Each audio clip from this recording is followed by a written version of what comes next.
ఉద్యమ శిఖరం నేలకూరింది. పోరాట స్ఫూర్తి ఇక సెలవంటూ తరలిరాని లోకాలకు వెళ్ళిపోయింది. అవును, మీరు వింటున్నది నిజమే. ఈ విషాద వార్త ఖచ్చితంగా కాపు ఉద్యమానికి తీరని లోటే. మాజీ మంత్రి, కాపు ఉద్యమ నేత ముద్రగడ పద్మనాభం కన్నుమూశారు. హైదరాబాద్ సింధు హాస్పిటల్లో ఆయన చికిత్స పొందుతున్నారు. శ్వాసకోశ వ్యాధికి సంబంధించి ఆయనకు ట్రీట్మెంట్ ఇస్తున్నారు గత కొంతకాలంగా. ముద్రగడ పద్మనాభం సొంత ఊరు తూర్పుగోదావరి జిల్లా కిర్లంపూడి.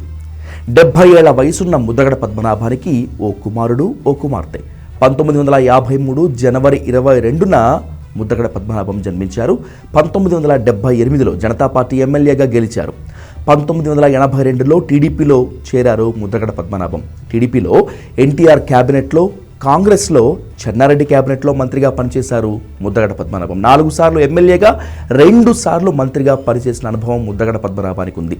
అయితే ముద్రగడ పద్మనాభం జీవితం మొత్తం కాపుల కోసమే అంకితం చేశారని చెప్పుకోవాలి. కాపుల కోసం ఆయన పోరాడారు. ముద్రగడ పద్మనాభం మృతితో కాపు ఉద్యమానికి తీరని లోటు అని చెప్పక తప్పదు.